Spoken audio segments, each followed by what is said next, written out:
नमस्कार विद्यार्थी मित्रांनो, प्रॉब्लेम सेट 1 मधला क्वेश्चन 5 पर्यंत आपले झालेले होते. क्वेश्चन 6 आपण पाहूया. Triangle MNT is similar to triangle QRS. बघा, इथे आपल्याला फिगर दिलेली नाही, फिगर आपण काढून घ्यायची आपल्याला गणित व्यवस्थित समजून घेण्यासाठी. Triangle MNT is similar to triangle QRS. Length of altitude drawn from point T is 5. बघा, पहिल्या ट्रायंगलमध्ये पॉइंट D आहे, पॉइंट T पासून अल्टिट्यूड ड्रॉन केलेला आहे. अल्टिट्यूड म्हणजेच काय, त्या ट्रायंगलची हाईट. अल्टिट्यूड ड्रॉन केलेला आहे.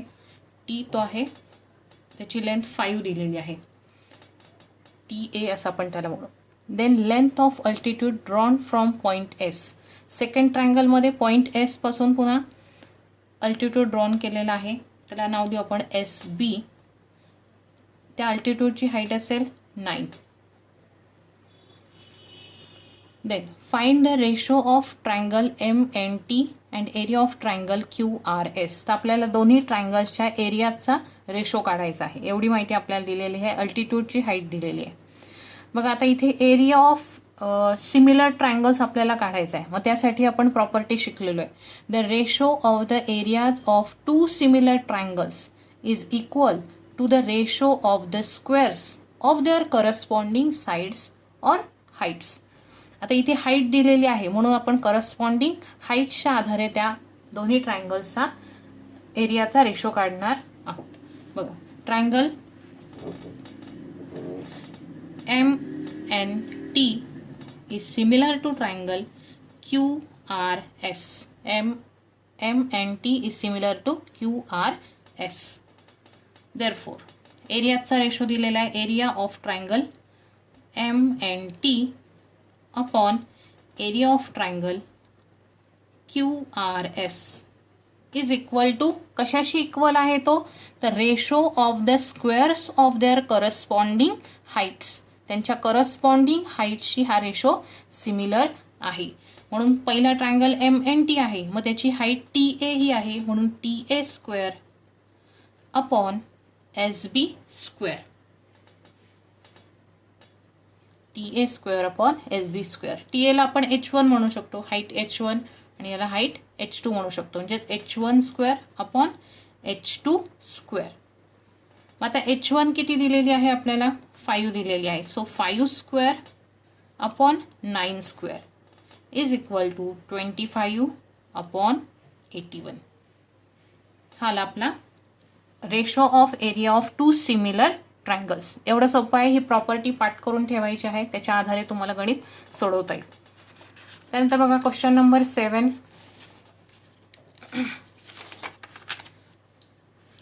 In figure ADC are collinear points. एकाच सरळ रेषेवरती जे पॉइंट्स असतात त्यांना आपण कोलिनियर पॉइंट्स म्हणतो. मग ADC आर कोलिनियर पॉइंट्स, तसंच BEC are also collinear points. Then segment DE is parallel to segment AB. काय दिलेलं आहे, segment DE is parallel to side AB. DE हा साइड AB ला पॅरलल आहे. If AD is equal to 5, AD आपल्याला 5 दिलेला आहे, DC आपल्याला 3 दिलेला आहे, BC आपल्याला पूर्ण BC 6.4 दिलेला आहे. हे पूर्ण DCचं मेजर 6.4 आहे, आणि त्यापैकी आपल्याला EC 6.4 मायनस X आणि BE X असं पुस्तकातच आकृतीमध्ये दिलेलं आहे.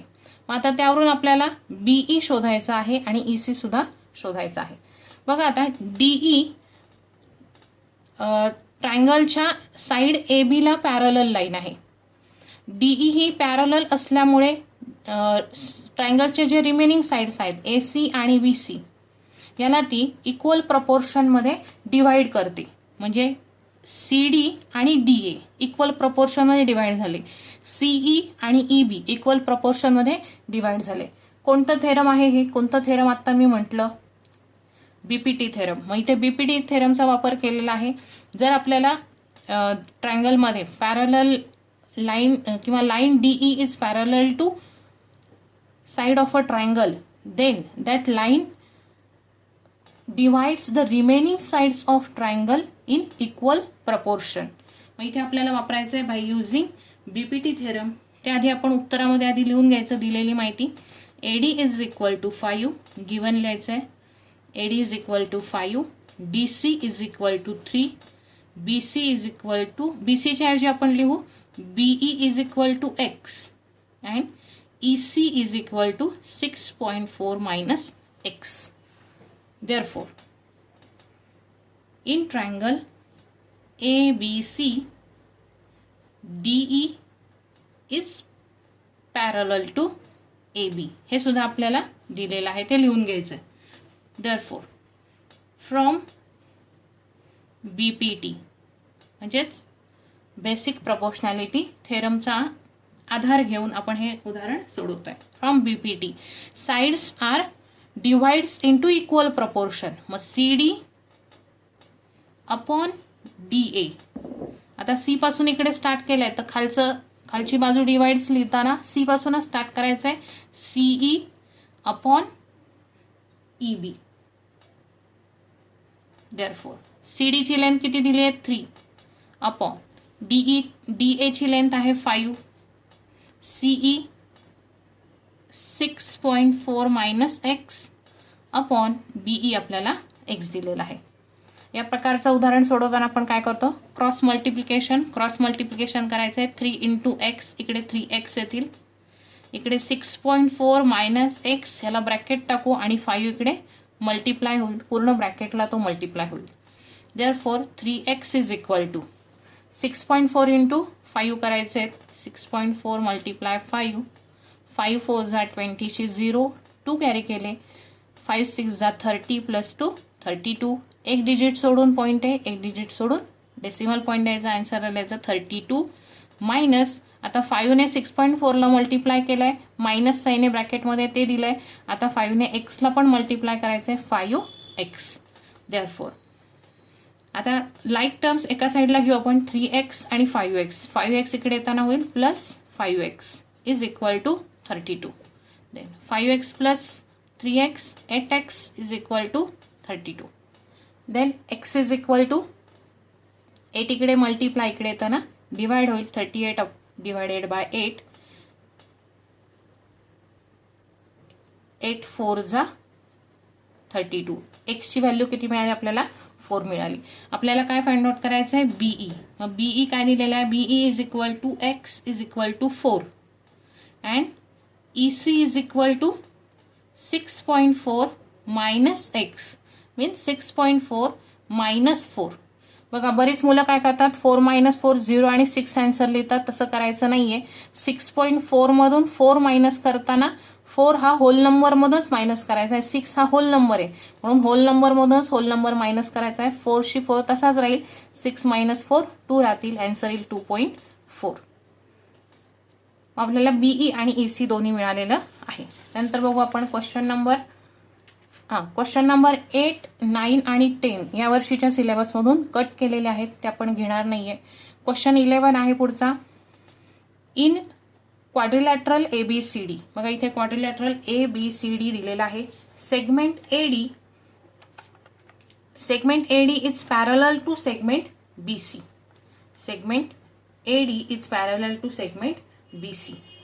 Diagonal AC and diagonal BD intersect each other in point P.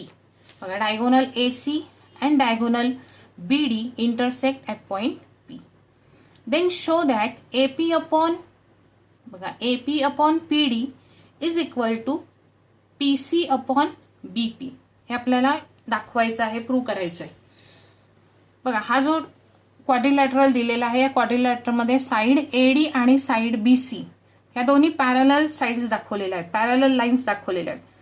मग ज्या क्वाड्रिलॅटरलमध्ये एक पेअर पॅरलल लाईन्सचा येतो त्याला आपण ट्रॅपेझियम म्हणतो. म्हणजे ही कोणती फिगर झाली, ट्रॅपेझियम झाली. त्याच्यामध्ये एक पेअर पॅरलल साइड्सचा दिलेला आहे. आता यामध्ये आपल्याला ट्रायंगल APD आणि ट्रायंगल BPC हे जे आहेत हे आपल्याला कॉन्ग्रुएंट दाखवायचे. हे कशाच्या आधारे कॉन्ग्रुएंट दाखवता येतील, तर टेस्ट ऑफ सिमिलॅरिटीच्या आधारे. बघा हा एक ट्रायंगल आहे आणि हा एक ट्रायंगल आहे. हे दोन्ही ट्रायंगल काय दाखवायचं आपल्याला, कॉन्ग्रुएंट दाखवायचे आहेत. म्हणजे आपण हा अँगल आणि हा अँगल कॉन्ग्रुएंट दाखवू शकतो. ही पॅरलल लाईन आहे, बघा ही पॅरलल लाईन ही मी इकडे एक्सटेंड केली. एडी आणि बीसी पॅरलल लाईन आहे. एसी ही त्यांची ट्रान्सव्हर्सल आहे. त्यामुळे अँगल ए आणि अँगल सी हे अल्टरनेट अँगलच्या प्रॉपर्टीनुसार कॉन्ग्रुएंट होतील. तसंच अँगल डी आणि अँगल बी सुद्धा अल्टरनेट अँगल प्रॉपर्टीनुसार कॉन्ग्रुएंट होतील.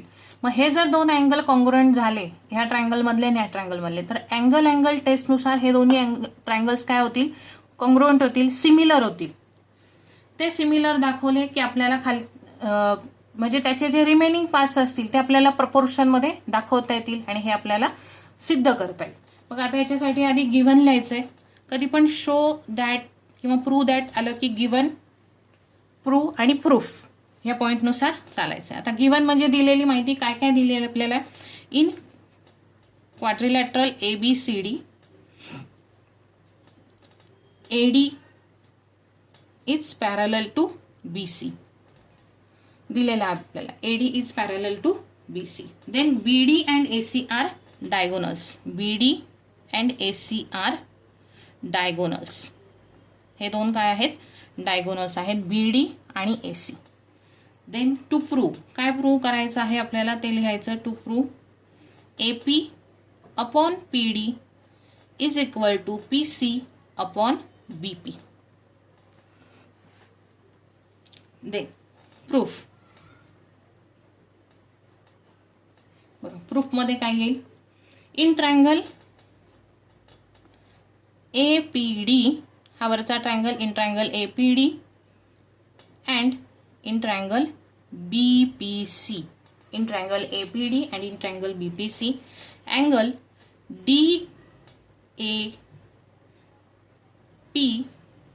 Is congruent with angle PCB. बघा ट्रायंगल APD आणि ट्रायंगल BPC आपण घेतलेले आहेत, त्यातला angle DPA is congruent with PCB. Reason लिहायचं आहे त्याचं, अल्टरनेट अँगल. याला म्हणू आपण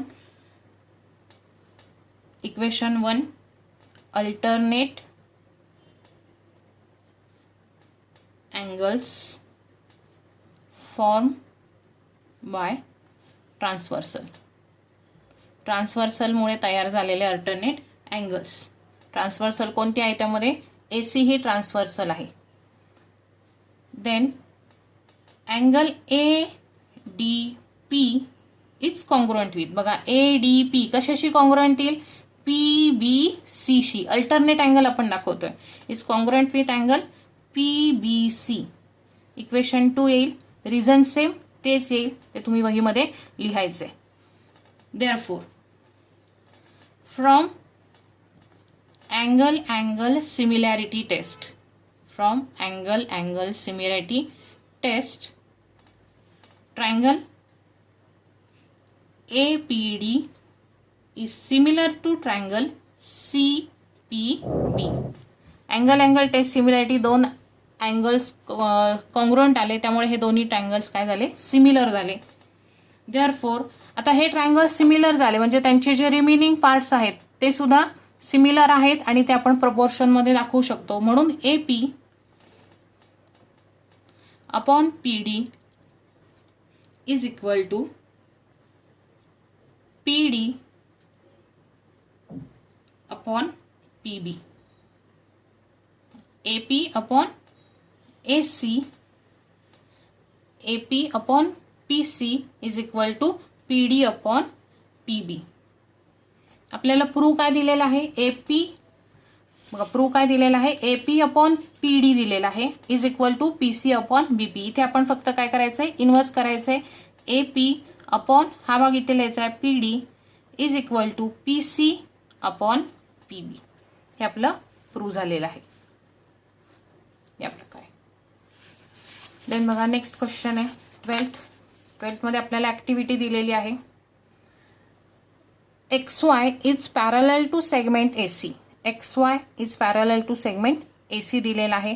ट्रायंगल ABC आहे हा. ट्रायंगल ABC ची साइड AC आहे. त्या साइड AC ला लाईन XY पॅरलल आहे.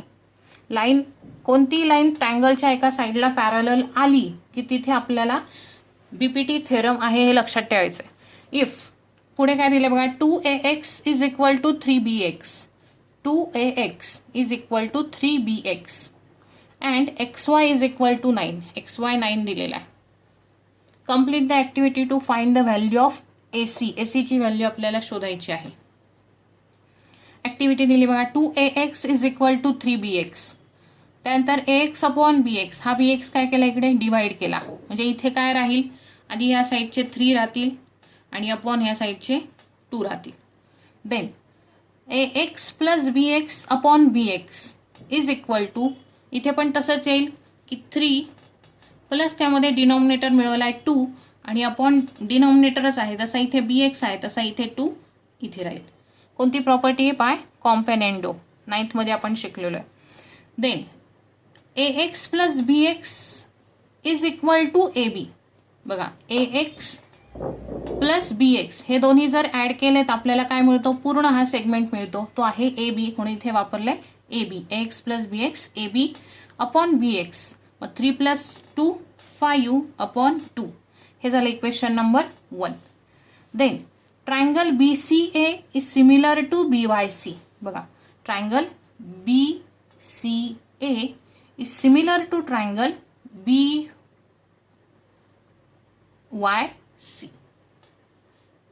बाय अँगल टेस्ट, अँगल टेस्टनुसार ते सिमिलर आहेत. Then BA upon BX is equal to AC upon XY दिलेले. आता BA अपॉन BX किंवा AB अपॉन BX सेमच आहे, इथे AB लिहा किंवा BA लिहा सारखंच आहे, मग त्याचा रेशो काय दिलेला आहे 5 अपॉन 2 दिलेला आहे, तो इथे लिहून घ्यायचा. Is equal to AC upon 9. ACची व्हॅल्यू काढण्यासाठी काय करावं लागेल, पुन्हा क्रॉस मल्टिप्लाय करायचं आहे. 5 इंटू 9, 5 इंटू 9 इकडे येईल AC इंटू 2, मग ACची व्हॅल्यू काढताना 2 इकडे डिवाइड होईल, 5 into 9 divided by 2, 9 5 45 divided by 2, 45 ला 2 ने डिवाइड करून घ्या, 2 2 जा 4, 4 मायनस 4 0, 5 कॅरी होतील, 2 2 जा 4, 1 राहील, पॉईंट देऊन खाली 0 घ्यायचा, 2 5 जा 10, 0 0, 22.5. ACची व्हॅल्यू किती येते 22.5. देन लास्ट क्वेश्चन आहे याच्यातला 13 क्वेश्चन. बघा ट्रायंगल ABC तुम्हाला दिलेला आहे. ट्रायंगल ABC मध्ये the vertices of square DEFG, vertices of square DEFG are on the sides of triangle. बघा ट्रायंगलच्या या साइड्स वरती हा स्क्वेअर दिलेला आहे DEFG. Angle A is equal to 90 degree, angle A हा 90 डिग्री आपल्याला दिलेला आहे. Then prove that DE square is equal to BD multiply EC, हे आपल्याला प्रूव्ह करायचं आहे. हिंट काय दिले बघा, triangle GBD is similar to CFE, म्हणजे हा ट्रायंगल आणि हा ट्रायंगल सिमिलर आहे, ही हिंट त्यांनी दिली, म्हणजे आपल्याला तो दाखवायचा आहे आणि यूज करायचे त्यासाठी GD is equal to FE is equal to DE हे यूज करायचं आहे. आता हे सॉल्व करण्यासाठी आपण काय करणार बघा, आधी हा ट्रायंगल AGF आणि ट्रायंगल GBD आपण सिमिलर दाखवायचा, त्यानंतर हा ट्रायंगल आणि हा ट्रायंगल सिमिलर दाखवायचा, मग हा ट्रायंगल ह्याच्याशी सिमिलर आहे, हा ट्रायंगल ह्याच्याशी सिमिलर आहे, तर हे दोन्ही ट्रायंगल आपल्याला सिमिलर दाखवता येतील. बघूया मग याच्यामध्ये सुद्धा आता प्रूव्ह दॅट म्हटलंय, मग आपण लिहायचंय टू प्रूव्ह, आपण लिहूया DE square is equal to BD into EC. याच्यामध्ये आता गिव्हन हाच भाग गिव्हन म्हणून लिहून घ्या, गिव्हन आहे, प्रूव्ह लिहायचं आहे आणि खाली प्रूफ आपण लिहितोय त्याचं. प्रूफ मध्ये बघा square DEFG is a square, हा स्क्वेअर आहे. Therefore, GF is parallel to DE. बघा स्क्वेअर आहे त्यामुळे GF is parallel to DE आणि GE is also parallel to FE येणार आहे. Therefore, GF is parallel to BC. बघा GF हा DE ला पॅरलल आहे, तसा GF हा BC ला सुद्धा पॅरलल आहे. इथे सुद्धा आपल्याला काय करायचं आहे, पॅरलल लाईन्स आणि ट्रान्सव्हर्सल याच्या आधारे हे दोन ट्रायंगल्स आपल्याला सिमिलर दाखवता येतील. मग GF is also parallel to BC. ही इक्वेशन फर्स्ट आहे. आता इन ट्रायंगल, पहिला भाग येतो in triangle GAF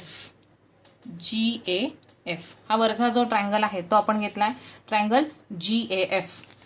triangle GAF and triangle BDG या ठिकाणी पण राईट अँगल तयार होतो. इथेही राईट अँगल तयार होतो. बघा ह्या दोन्ही ट्रायंगल्स मध्ये देअरफॉर अँगल AGF बघा हा अँगल, त्याचबरोबर अँगल DBG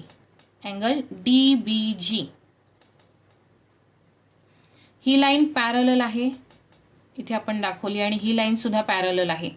मग हा आणि हा कोणत्या प्रकारचे अँगल्स होतील, पेअर ऑफ करस्पॉन्डिंग अँगल्स होतील. बरोबर आहे. करस्पॉन्डिंग अँगल झाल्यामुळे हे दोन अँगल्स कॉन्ग्रुएंट येतील आणि अँगल A आणि angle D each angle is 90 degree म्हणून ते पण कॉन्ग्रुएंट येतील. मग अँगल टेस्टनुसार हे दोन ट्रायंगल काय झाले, सिमिलर झाले. मग तेच आता आपण लिहूया. Angle AGF is congruent with angle DBG corresponding angles. GF is parallel to BC. ते आपण वरती मेन्शन केलंय, पुन्हा नाही लिहिलं तरी चालेल, फक्त करस्पॉन्डिंग अँगल्स एवढं लिहा. देअरफॉर अँगल BDG बघा 90 डिग्रीचा अँगल आपण दाखवता येईल. BDG is congruent with angle BDG आपण लिहिलेला आहे, तर आपण इथे लिहूया GAF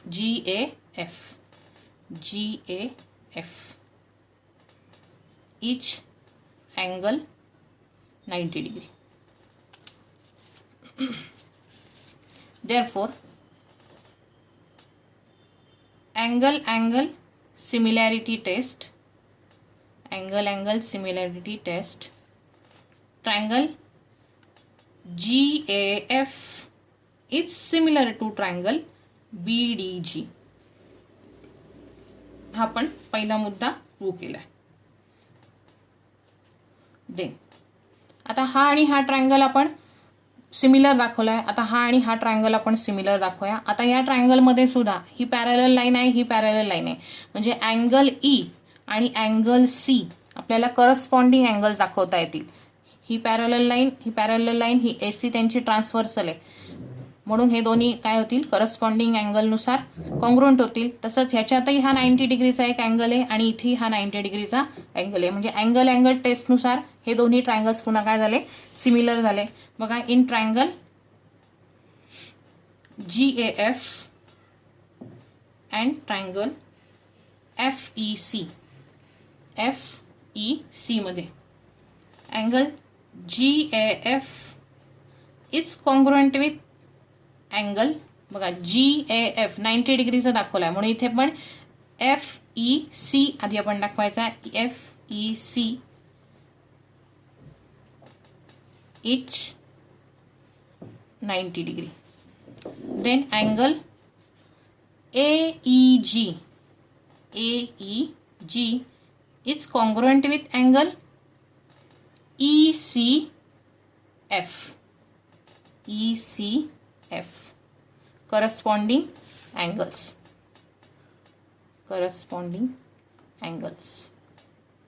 Therefore, triangle GAF is similar to triangle FEC by angle test. Similarity taste.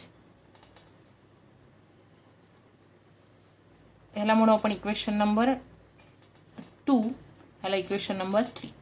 Then from equation 2 and 3 बघा, हे दोन्ही ट्रायंगल कॉन्ग्रुएंट दाखवले आपण, सिमिलर दाखवले, आणि हे दोन्ही ट्रायंगल सुद्धा आपण सिमिलर दाखवले.